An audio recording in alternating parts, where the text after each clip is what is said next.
lounging, son. Welcome back to the Comic Lounge. Back with me again, my boy Manny Gomez. We are going to be talking Copra by Michel Fiffe. I was super stoked that I don't even know how I came. I think you asked me, right? You reached out. You're like, hey, about Copra last week, right? Yeah, because I had just received a notice that I was getting the latest issue from him, and I was like, man, I want to ask Ryan if he's read Copra, because it's one of my favorite books and has been since I discovered it. So yeah. So I was super stoked because I'm like, fuck, dude, I don't think I have anything about Michel Fiffe on this channel. So I'm glad we're gonna fix that today.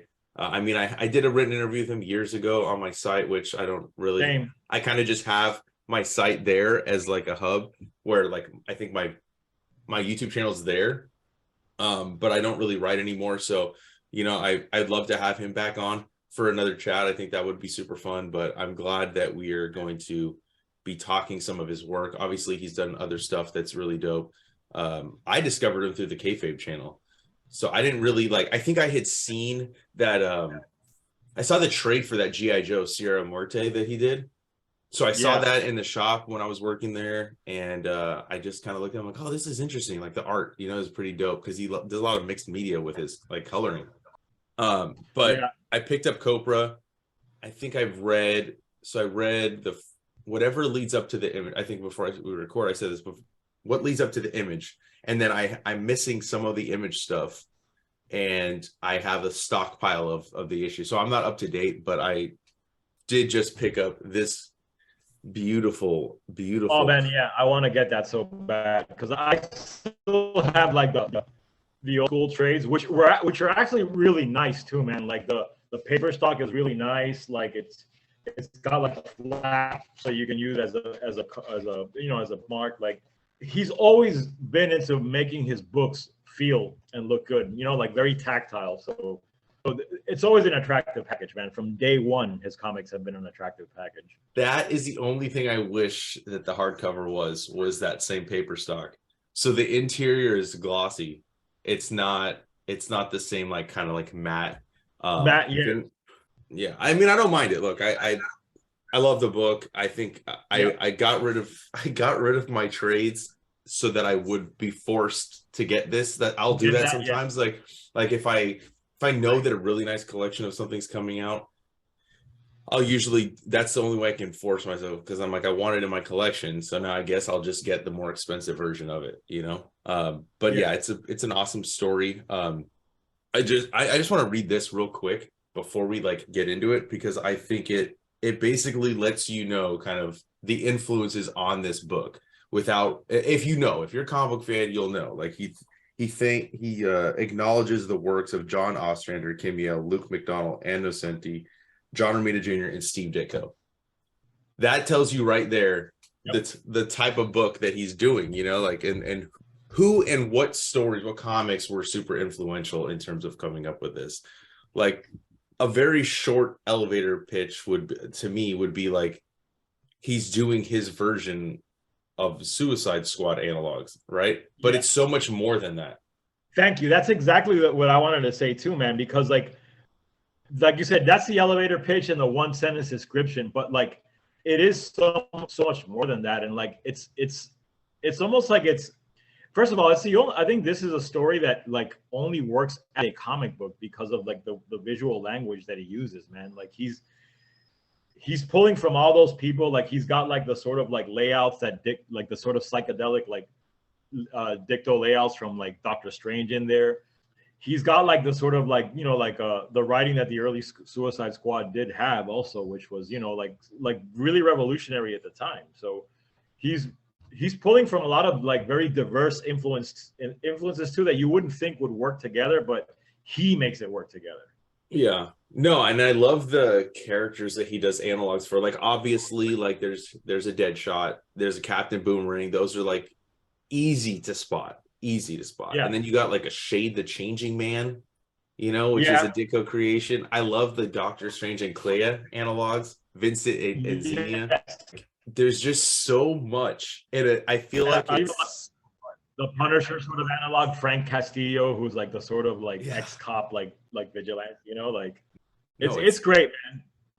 And I discovered his work. I think it might have been. I think I had heard the name, but I saw when he did Bloodstrike Brutalis for Image So a good. couple of years ago, where he like sort of finished the Bloodstrike comic that Extreme Studios never did, Hmm. and I said, man, this is really cool. Like I got to look at this guy up, and then like I found Copra, whichever way you pronounce it. I always pronounce it different ways.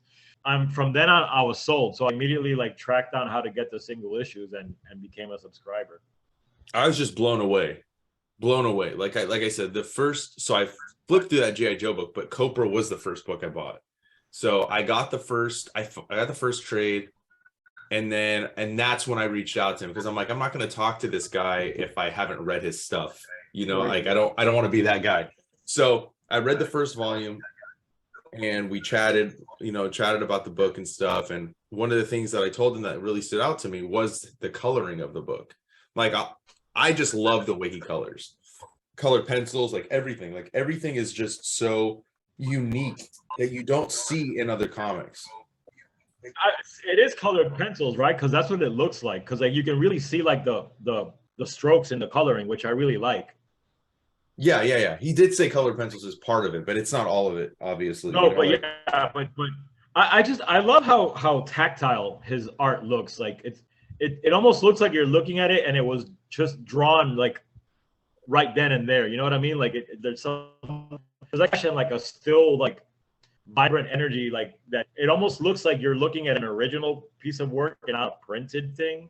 Yeah. You know, I'm not an artist, so it's hard for me to have like a way to describe things like that. But as a reader, that's what it seems like to me. Like it just seems like you come across, hey Joe, this was just drawn 5 minutes ago. You know, like it looks fresh. Like it almost seems you could touch it and Oh, for sure. Yeah, I totally agree with that. I know I wish I too could find a better way to describe it other than I think it yeah, looks dope, you know? I mean, like even at one of the pages I'm looking at, some of it even looks like it's marker. Like it, like, yeah, and then you like have like Sharpie. ink. Yeah, Sharpie or something. But I mean, Definitely some brush strokes too with brushes. Like I mean, like I'm looking at a page here, and like you can see lines to me, like you can see brush marks almost. You know, so mhm. like he is using all sorts of pens and pencils and nibs and brushes. Like it's great, man, and it's almost unique. And I mean, to me, like the mark of a great artist, like when you cannot confuse him for anyone else. And there is nobody that draws like this guy, man, like out there. And before or after, like I mean, you look at a Michel Fiffe drawing, and you know immediately you know that it's him. Oh yeah, dude. I mean, I think that is the not to say, like I don't want to say that if you don't have that like instant recognizability that you're not a good artist. I don't want to say that, but No, no, that is something I appreciate and usually like maybe at first glance, even I'm not saying it was the case with Michel Fiffe, but sometimes at first glance, like when I see something that different, it doesn't always necessarily like hit a chord with me, and it takes a little bit yes, of time, but it it's gets jarring. me. Yes, but it gets me to take a second look. It gets me to okay, let me see what this dude's about or this girl's about. If it's a woman that's artist, it's just phenomenal what he's doing. Like for me, like I already said, the Suicide Squad connection. Like I am a huge DC fan, and from following him on social media, he is a huge DC head. And like Yeah, man. I mean, and like he's done a couple of pieces for there's a website called DC in the 80s. It's like a blog, and he's done a couple of pieces for them. And like that's another thing I'm glad you mentioned, because like his love for the medium is so clear, like, that he loves very specific periods that he showcases in his own creative works, man. It's made me go back and look at those things that he loves with a new light, or look at them for the first time at all, and made me appreciate them. Like his comics make you appreciate the comics that he's echoing. yes, I totally agree with that because I had read this is the perfect example of what you just said. I had read the first volume of John Ostrander's Suicide Squad. Yeah, the Trial by Fire, I think it's called. It did not really connect with me that much. I mean like I didn't not like it, but it just like it felt a little kind of dated to me, Yeah, And then I read Copra, and then I'm like, okay, let me go back and read it. Let me go back and read and see like what about this struck a chord with him enough that he wanted to do his own version of it? Right. Which is actually how it started, I believe. I think he did like a bootleg Suicide Squad book originally and then took it in this direction. Really? I didn't know that. I think so. I mean, I'm not 100% sure, but I don't know if it was ever even published, but I think that was like an exercise he did. Okay. Yeah. So like I definitely appreciate it on the second read. And like I love how he's not trying to hide what his inspirations are. Because No. I mean, like I've talked about it with Rocco, right? He does ghost agents. So he does kind of like analogs of maybe characters. Like you could connect the dots and say, like, oh, this is this person and another company's character, right? Yeah. But and then you see so many people doing bootlegs, you know, like I know you've written for, you know, one of them, like with the, you know, you got Image Grand Design, you got Darkest Image 1 and 2 or Darker Image. So you see, and then Monty Key with his bootleg Spider-Man. So you can't make money a lot, you know, like you can't really do those characters without possibly getting some fucking lawyers involved and maybe a lawsuit or two, you know. So unless you do it in such a way, but you're not going to be able to make your career that way, right? So I think it's awesome when people do this. When a creator can take what they love and their characters that they love and then make their own thing. So where if you know where the inspiration came from, you're like, oh, that's his Deadshot, or oh, that's his Captain Boomerang, like I said before. Oh, that's his Punisher. Yeah, and that's by design. I think that's part of what he wants to happen, you know? Yeah, but now you see where it goes. Like, so I'm talking about for now. I mean, we're talking about it in a general conversation, but I'm talking about book one. So book one heavily is like, it's like inspired. Like you got your Amanda Waller, you have everything, right? Yeah. But where it goes, it becomes its own thing. It leans so far. It gets far removed from what it started out as, where it almost was becomes surreal. Like there's like, you know, like it slowly takes this like surreal turn, which was unexpected, and I really love where it's like some of the current issues are like dealing like with like almost like metaphysical ideas and like stuff that he explored in some of his other works. Like I think he did a book called Zegas, which was like almost like a metaphysical body horror book, and like he's sort of bringing those elements into like the more current stuff that's going on in the books that he's publishing himself. But you're right, it's like I think that was all by design. I think he was like, he took this idea that he loves and is going to use it to sort of like tell the kind of comic stories that he does. And I think before we started recording, I mentioned that this is one of those things that like I can't see being told in any other medium, because the way that it's told is part of what makes it so incredible. You know, because if you couldn't really do it as a film, because some of these images and the panel transitions and like the lettering, every aspect of comic book storytelling is very integral. I mean, it always is to comics, you know, that's why we love the medium. Mm-hmm. But specifically here, since I guess he does all of it, every aspect becomes so important to the story. Lettering, like flipping through and going through this volume again, I was like, man, I didn't realize like what great lettering there is here, you know, like with the sound effects and like the dialogue and like, you know, and the thought balloons and word balloons. Like we don't see enough thought balloons in comics anymore, but he uses them fantastically. And he's a great cartoonist, man. Like when you know, like some people are like pencilers. I mean, at least to me, it's like, you know, not everybody is a cartoonist. He is, you know, like he does it all and brings it all in together, you know, and you can even tell that he thinks about what's this going to look like when it's printed, because the paper stock to me is, again, something he's thinking about while he's creating. Yeah, no, I totally agree. I mean, I think that maybe the only other medium he could do would be like an animated thing, because I think you could replicate some of the art, you're right, yeah, and some of the word balloons, and they could be done in a like, or not the word balloons maybe necessarily, but like the onomatopoeias, like the sound effects. Yes, you could do that in a dope way in an animation. But thank you, I forgot the word, but onomatopoeia is exactly what he excels at, man. Right, like, it's all over the book and it's great. It is, and I think that this is visually one of the most fun books I have read in all of my time of reading comics, because it really is like there's so much to pour over, where normally I could read a comic. Let's say I can read a comic. I'm just guessing. I'm probably wrong. Maybe 10 minutes, right? I'll spend a little bit more time though, because I'm looking at all the intricacies of what he's doing. And what I really dig is that he starts out self-publishing, right? He takes it to Image, but he only takes it to Image for one arc.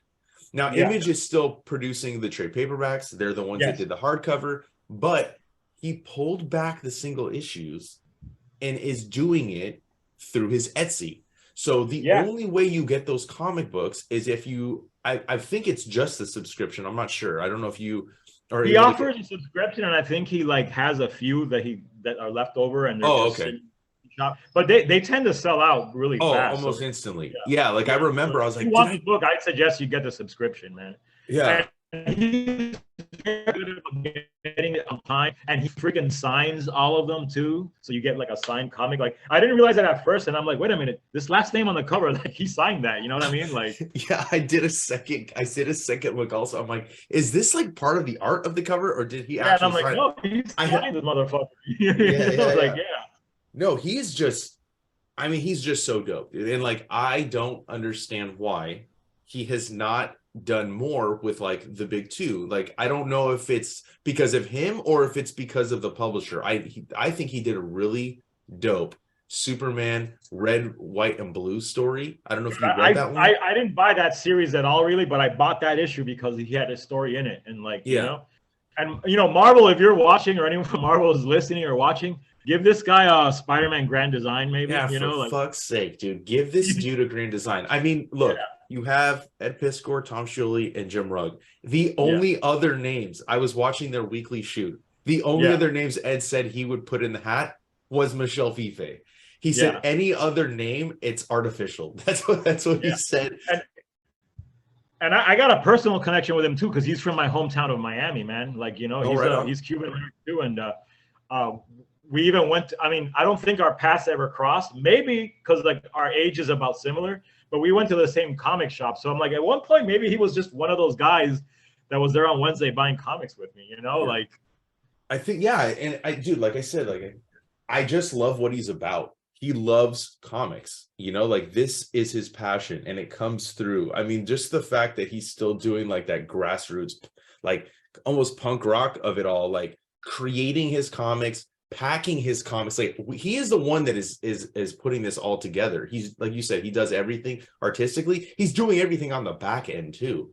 Like, yeah, man, that is in and of itself just makes it more special. And I think I've talked about, like, with Kickstarters, you have like maybe not necessarily a personal connection, but you feel more part of the process of bringing something to life. Well, that's how I feel with Copra. He packed that envelope and touched that comic, you know, and the fact that he's able to remain so consistent with it, you know, is very impressive, man. It just shows you that he has a dedication to his craft that is important when you're creating, I think, indie comics and self-publishing, because, like, you know, if you're not consistent, you're not going to attract people. And he stays on top of it, and like it's clear that he's doing what he loves, and he's found something that works with him outside of the mainstream model, and that's something to be celebrated, man. You know, it's a very unique way to get a comic book, and he's able to make it work without, like, I mean, what maybe he does three issues a year or something like that. It's hard to tell. I'm not sure. It's hard to tell too, because I know like his subscriptions are 4 issues.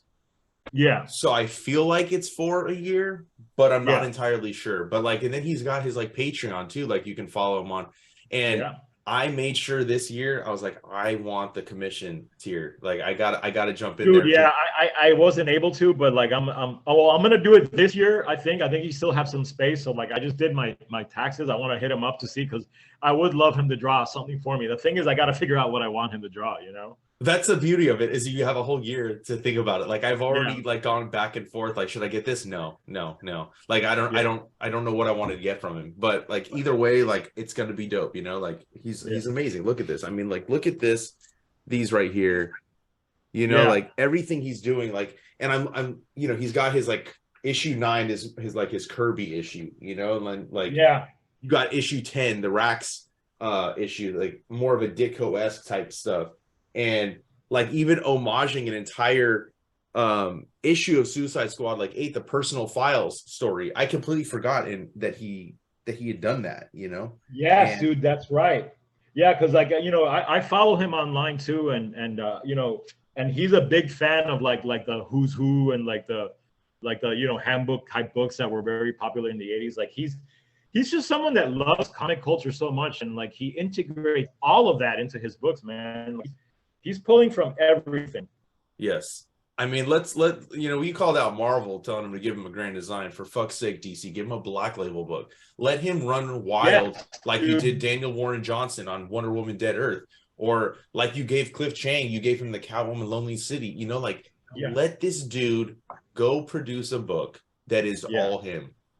And I Yeah, guarantee you the, it's gonna the only sell. one that's given him a chance so far has been IDW and Rob Liefeld with Rob with Bloodstrike, Bloodsight Brutals, yeah. and then he did the yeah, which I mean, and I don't understand, like like you said, the big two. This is such an obvious dude to do a project like that for either one of them. It's like, come on, guys, get out, get off the chair and give this guy a book, man, because like he's easily, like you said, I put him in the same list as Ed and Jim and Tom, like like as far as cartoonists that like are very special and different and are there's something very well, what's the word you used earlier, like non-artificial, like when you Ed mentioned Yeah. in the weekly shoot that like that's exactly it, like it seems earnest and from the heart, man, like There's certain times where you look at a comic book done by a creator, and I feel like I don't want to say it's only if it's the writer artist, like the true no, cartoonist. clearly not, because But there's plenty. right, Yeah, but when you do see like this kind of effort, this kind of love, like the passion, it's like I talked about it with imagery and design. Like there's an energy that emanates off of the book. Like you can almost feel it in your hands, you know? yeah. That's what And I meant earlier. Like when you look at his art, it feels like you're watching it draw itself or something, man. Like I don't know how to describe. Like that. It's energy is a perfect word for it. Like it feels, if you feel the art, you feel it when you're reading it. Like oh, hands down, dude. And it's like everything I've read by this dude, and we've mentioned Bloodstrike now twice. We're doing an episode on that for sure. yeah, It, yeah. That's what I mean. the minute the words left your mouth, or like a few minutes ago, I was like, okay, that's on the queue, dude. That's we got to reread that. I've read that book already like 3 times since I've Me too. I have the single issues. I'm 100% down. yeah. So I mean, I got the single issues, I got the trade. Like just even going back to that, like thinking of like the actual product that he did with that. Like I know we'll talk about that more in depth, but like he didn't cut any corners, even like the ads that were put in the back. Like I won't get too deep into that. We'll talk about it when we talk about that book, but Yeah, like he truly puts together a whole package. Like you said, with like the paper quality, I think like his design sense for his covers are very striking. And it's not always, I find nowadays, not every cover is that enticing to want it. Like it doesn't like necessarily grab me and make me want to pick up the book. And I think it used to be more that, or it's a cover that has nothing to do with the book. And it's just, oh, this yeah. artist is Like hot. a pinup. This is a popular artist. Let's throw them on the cover. And it says nothing about the interiors. And I think that also is kind of, I don't know, it's not artificial, but it's like it's almost like a false advertisement kind of deal. Like when you have the main cover of a book and it's not even done by the artist that's doing the interiors. I think that a casual fan that may not know comics as well, or a new fan, is like, oh man, they look at the cover and they're like, oh, I gotta get that book. And then they flip in, they're like, what? Like, how come it's different art? And I think that that's not to take away from cover artists, because I mean, you got people like Alex Ross, right, that do phenomenal covers, iconic Yeah. covers, like is Or Emerald, Brian Bolland or someone Brian like that. Bolland too. But I think that like that's another important aspect, and I think that Fiffe does a great job with making it a very compelling image, but it also has to do with what you're going to get inside, and I love that he didn't, he could have very easily done the variant cover game when he was doing Yeah. his issues through Image, and he didn't. And that's another thing I really appreciate. There's no like there's no giving into some of the aspects of comics that I kind of, you know, like the way the industry's going. Like I can't stand those kind of, well, Yeah. it's hard for me to say I don't, because then when like you got like a Jim Rugg cover on Extreme X-Men, I'll go buy that, you know? Yeah, So same. so it's kind of it's a double-edged sword, but I just love how Fiffe has kind of stuck to his what he loves, stuck to what he wants to do, and he's creating his own. He's like I say it all the time about, like, you know, in terms of what I want to do career-wise, like I don't want to build somebody else's empire, I want to build my own. Yeah. That goes completely in line with what Fiffe does. He's not helping build somebody else's empire, he's building his own. And I think that is like that's why the creativity, that's why the love and the passion comes out probably a lot different with this than necessarily like if he was on, like, if they gave him an arc on a story where he's drawing but not writing, right? Like, so I think that it's just such a great book. I mean, I'm just gonna keep running in circles. You were mentioning the covers for Cobra, and like I just wanted to highlight like how the covers also like emphasize like what great character design he has. Like, Oh, I was gonna say that, yeah. You know, and like one of my favorites. I mean, because I love the design of this character. You know, like you got the mask, which echoes like one of my favorite characters is the Psycho Pirate. You know, from DC, and like, you know, that mask is totally an homage to the Psycho Pirate. You know, like, but at the same time, like it's distinctly a Michel Fiffe piece too. You know, like nobody draws and designs characters like he does. No, some of his designs are like very clearly like the characters they're analogs of. Yeah. But then the characters that he like kind of like goes balls out and just like designs himself are just, they're insane, dude. Like they are so different. You're right. His character design is really awesome. His character development with the characters that are in the book too, like the relationships and the dynamic between them is one of my favorite things too. One thing I noticed too was when I did the reread of this volume and was looking through it, was like I noticed a lot of like there's definitely a manga influence in like the speed, the way he draws like some of the action scenes, like, you know, like with the speed lines and like the backgrounds and like even the way that the story flows, you know. So period of manga, early manga that we probably all covered, you know, like stuff like Fist of the North Star, or like early like all those early Viz titles, you know, that were printed in standard comic book format, you know, like that was probably his first exposure to manga as so many people, and he's even pulling from that, you know. And it's subtle, that's subtle, but it's there. Yeah, it's just such a Copra. I had just gotten back into comics, and it's one of the books that made me realize, shit, man, there's a lot of cool fucking shit being done in comics right now, you know. And like all you got to do is seek it out. Like people who keep saying that comics are dead or stagnant, you're just not looking in the right places or at the right creators, man, you know. Like I agree. Like, look, you and I will talk Marvel and DC all the time, right? And like dude, I have books from both of my pull lists. We're not being snobs here, man. I still read Amazing Spider-Man every month. Yeah, you know, like no, that's the thing. Like, yeah, and I think that's why you and I fucking like we have such great conversation about comics, is because you and I are very similar. I feel like with our reading, like we both read a lot of Big Two, a good amount of it, but we still read like stuff by like a lot of the guys in the group, like Monty Keene, right? Like indie stuff, or like stuff like Michel Fiffe's books, like Copra. Like our reading is so varied, and that's what I love about our conversations too. And like I think especially this coming week, we're going to see a lot more of like the variation of what we read. Yeah, because I know you're going to be talking about Copra. I'm going to be talking about one of Monty Keene's like new anthology books that he's got with some indie creators. So I think comics are an exciting medium, and I think that Copra came to me at a time when, you know, it was the pandemic. It is when I started getting more into the kayfabe channel and really rediscovering the love that I never lost, if that makes sense. Like I never lost my love for comics. Dude, totally. Like, you just nailed what I couldn't put into words. It's like that love for comics never left, and finding Copra was one of the comics that reminded me, fuck, man, I still love comics. I never stopped loving them. You know what I mean? Like this is what this shit's all about, bro. You know, like so.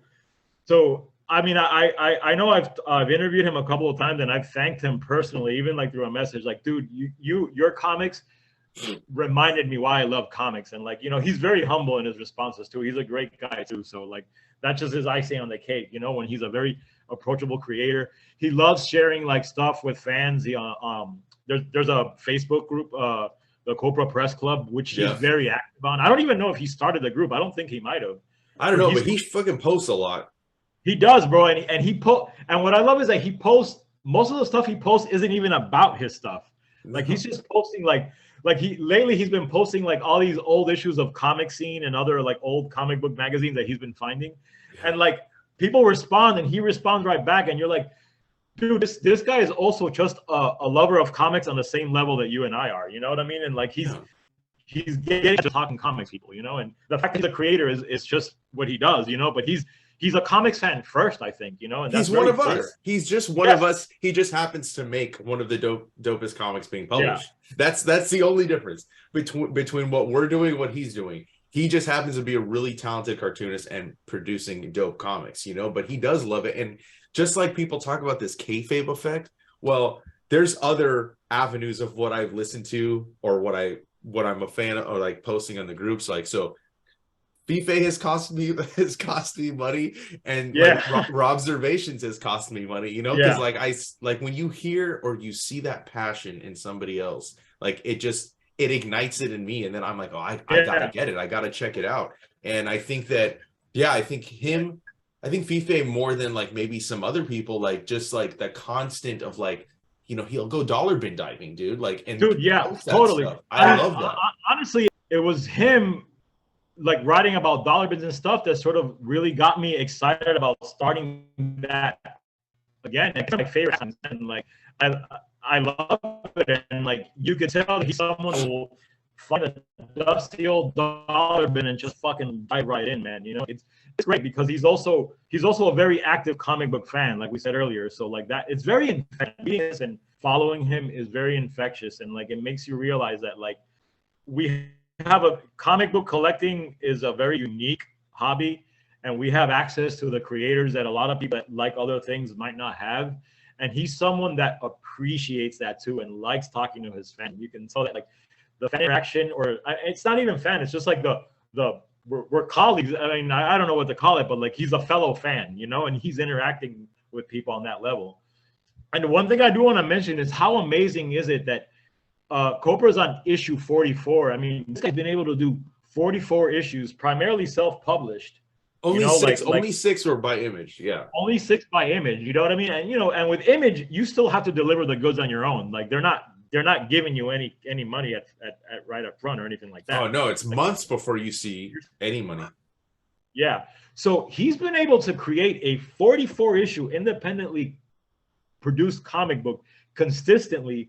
Not only consistently, but the quality has always been good and has gone up. Like this last issue that I just got yesterday, issue 44, is beautiful, man. Like it's double space, like it's double-sided. So it's like I think it's 48 pages. Like the binding is fantastic. Like it feels like when you get it, you're like, it doesn't feel like a floppy pamphlet or anything. Like you're like, oh man, man, I'm fucking holding something that's substantial, special. You know? Yeah. Special, yeah. It's crafted. His shit feels very handcrafted. Yeah, I know. That's what I really love about it. I think that he doesn't cut corners, you know, like when you get a new book, a new issue from him, it's like he's putting in that money. There's a reason you're paying what you're paying.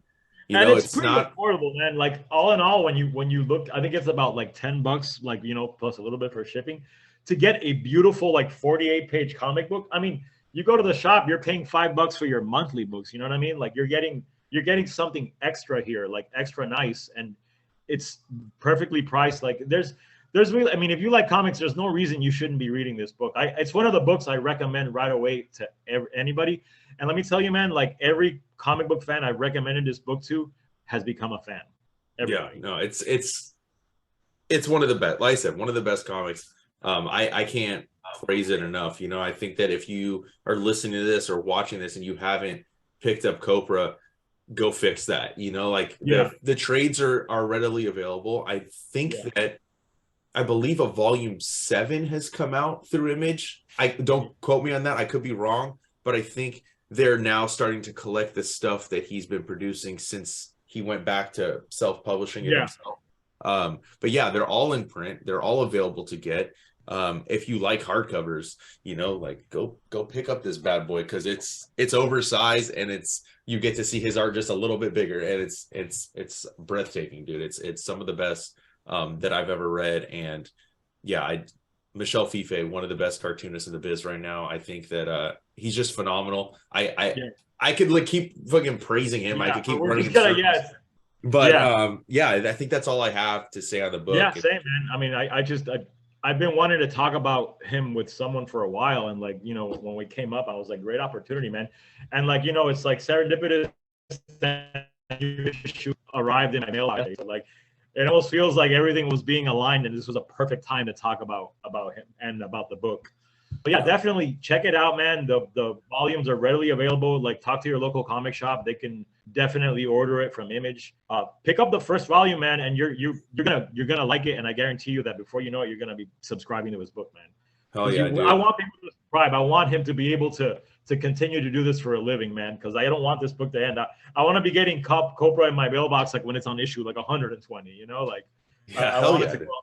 So yeah, same here, dude. And Fife, if you're listening to this by any chance, well, you should come join Manny and I for an interview. I think that would be super fun. Three of us. Yeah, I would love to talk to him again. I've met him a couple of times through email, but it'd be great to talk to him face to face. So yeah, man, Michelle, if you have the time, you know what I mean, hit us up, and we would love to talk to you, man. Like we're just gushing, and so yeah, it'd be great. Yeah, we'll be here. We'll make it work. So yeah. And again, one more time, everybody listening, watching, make sure you go hit up Copra. You know, actually, I'm gonna throw down the link for his Etsy along with volume 1. They're all called round 1, round 2, which is something else I love. You know, I love that too. Pick up round 1, man, and you're gonna love it. You're gonna read it quick, and you're gonna dig it.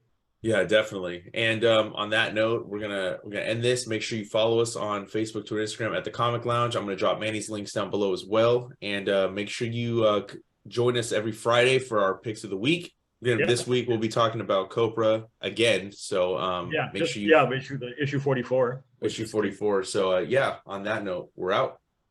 See you guys.